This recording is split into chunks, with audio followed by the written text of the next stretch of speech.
வணக்கம். இன்றைக்கி ஒரு முக்கியமான விஷயம் என்னென்னு கேட்டிங்கன்னா, நாளைக்கு வரப்போகக்கூடிய தமிழ் வருடப்பிறப்பு.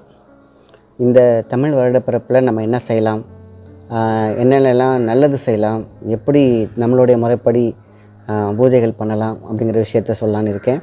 நம்ம வீட்டில் சொம்பு இருக்கும், அதை கலசமாக்கிக்கலாம். ஒரு தேங்காய், ஒரு சொம்பு, குங்குமம், மஞ்சள், மாயிலை இருந்தால் மரம் இருந்துச்சுன்னா எடுத்துக்கோங்க, இல்லாட்டினா அருகம்புல் கிடச்சா வச்சுக்கலாம். ஸோ ரெண்டுமே இல்லைனாலும் பரவாயில்ல, வெறும் தேங்காய் ரொம்ப முக்கியம்.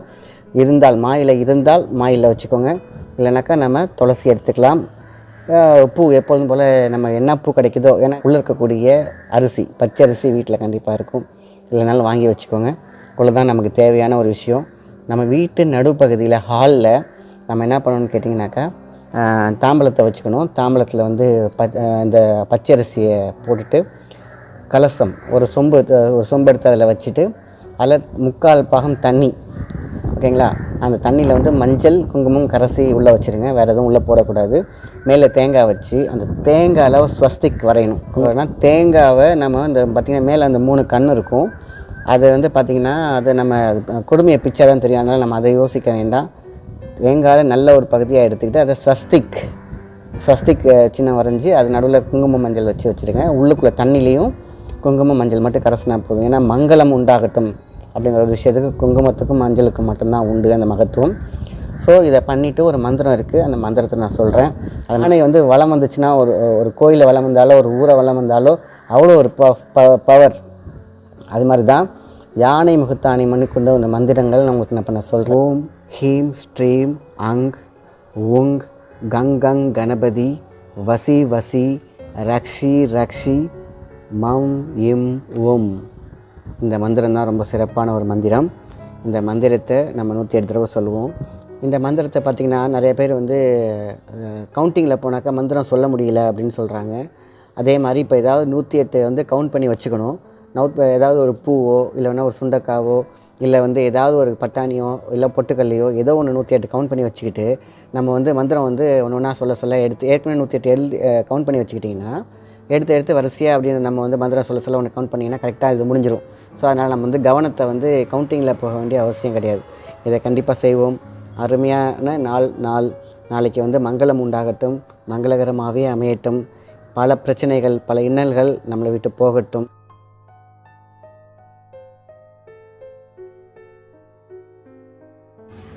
இப்பொழுது ஸ்வஸ்திக் வரைந்து கொள்ள வேண்டும். அது வந்து சாக் பீஸ்லேயும் வரையலாம், கோலமாவிலையும் போட்டுக்கலாம். ஸ்வஸ்திக்கோட உருவம் கண்டிப்பாக இருக்கணும். இதுக்கப்புறம் தட்டு, நம்ம குங்குமம், தேங்காய் இதெல்லாம் ஏற்கனவே நம்ம ரெடி பண்ணி வச்சுக்கணும். தேங்காயில் ஸ்வஸ்திக் ரெடி பண்ணி வச்சுக்கணும். இது ஒரு நல்ல தட்டில் பச்சரிசியை நம்ம பரப்பி வச்சுக்கிட்டு குங்குமம் மஞ்சள் அந்த மாயிலை இது மாதிரிலாம் தனியாக எடுத்து வச்சுக்கோங்க. விநாயகர் இல்லைன்னா மஞ்சள் விநாயகர் பிடிச்சி வச்சுக்கலாம். இப்போ தட்டில் வந்து பார்த்திங்கன்னா பச்சரிசி வச்சு ஒரு சொம்பு, அது என்ன உலோகம் வேணாலும் இருக்கலாம், சில்வர் செம்பு எது வேணாலும் இருக்கலாம். அதில் வந்து பார்த்திங்கன்னா 3/4 வாசி தண்ணி ஊற்றிக்கணும். தண்ணி ஊற்றின பிறகு நம்ம வந்து மஞ்சள் வந்து அதில் கலக்கிடணும். ஃபஸ்ட்டு மஞ்சள் போட்டுக்கோங்க, ஏன்னா மங்களகரமானது வந்து மஞ்சள். ஃபஸ்ட்டு மஞ்சள் போடுங்க.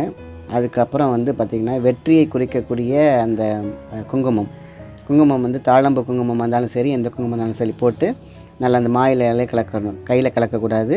நம்ம அந்த மாயிலை எந்த குச்சி எது வேணாலும் யூஸ் பண்ணலாம், அதை வச்சு நம்ம வந்து நல்லா கலக்கி விடணும். கையில் கலக்கக்கூடாது, ஏன்னா பவித்திரமாக இருக்கும் பொழுது அது வந்து மாயிலையில் தான் பண்ணணும். ஏன்னா எலமெண்ட்ஸ் வந்து ஃபஸ்ட்டு நம்மளோட எனர்ஜி உள்ளே பாஞ்சிடக்கூடாது, ஏன்னா நெகட்டிவ் இருந்தாலும் இருக்கலாம்.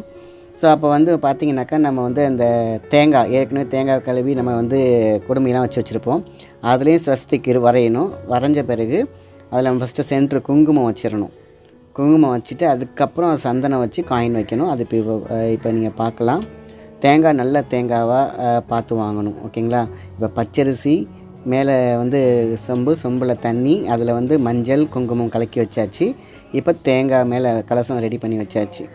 ஸோ இப்போ பார்த்தீங்கன்னாக்கா உங்களுக்கு வந்து சந்தனத்தை இப்போ மிக்ஸ் பண்ணி, சந்தனம் வந்து எந்த சந்தனம் வேணாலும் வைக்கலாம். சந்தனத்தை இப்போ நம்ம குங்குமம் மேலே வைக்கணும். இப்போ குங்குமம் மேலே வச்சு நம்ம ₹1 காயின், அந்த ₹1 காயின் வந்து ரொம்ப முக்கியம். ₹1 காயின் கிடையாது, ₹5 காயின் வைக்கலாம். காயின் எது வேணாலும் வைக்கலாம். சரிங்களா? ஏன்னா சுபட்சம் குபேர விஷயத்துக்காக ஒரு முக்கியமாக இது தேவைப்படுறதுனால நம்ம எதை சார்கிறோமோ அந்த காலத்தில் வந்து பார்த்திங்கனாக்கா காயினுக்கு பதிலாக என்ன வச்சுருந்துருக்காங்கன்னா உலோகங்கள் வச்சுருந்துருக்காங்க. அன்னைக்கு என்ன பயன்பாடு இருக்கோ அதை வச்சுருந்துருக்காங்க. இப்போது நமக்கு வந்து நாணயம் தான் ரொம்ப முக்கியங்கிறதுனால சந்தனம் வச்சு நம்ம அது மேலே வந்து நம்ம அந்த காயின் வைக்கணும் இப்போது. ஓகேங்களா? காயின் நல்லா விழாமல் அழகாக சென்ட்ரு பண்ணி வச்சுருங்க. இப்போ ஸ்வஸ்திக் வந்து பார்த்திங்கன்னா ஸ்வஸ்திக் ட்ராவலில் வச்சுருக்கோம். ஸோ இப்போ பார்த்திங்கன்னா தேங்காய்ங்கிறது வந்து பார்த்திங்கன்னா அண்டத்தை குறிக்கும். 9 பிளானட்ஸ் இருக்கக்கூடிய ஒரு மிகப்பெரிய சக்தி. அதனால் அதில் ஒரு குங்குமம் சந்தனம் வச்சு அதில் குங்குமம் வச்சிடலாம். பாருங்கள் இப்போ எவ்வளோ அழகாக இது செட் ஆகிடுச்சு. இது வந்து பார்த்திங்கன்னா விஞ்ஞான முறையில் எப்படி கேள்விப்படுங்கன்னா பஞ்சபூத தத்துவத்தில் தான் இதுவும் வேலை செய்யுது.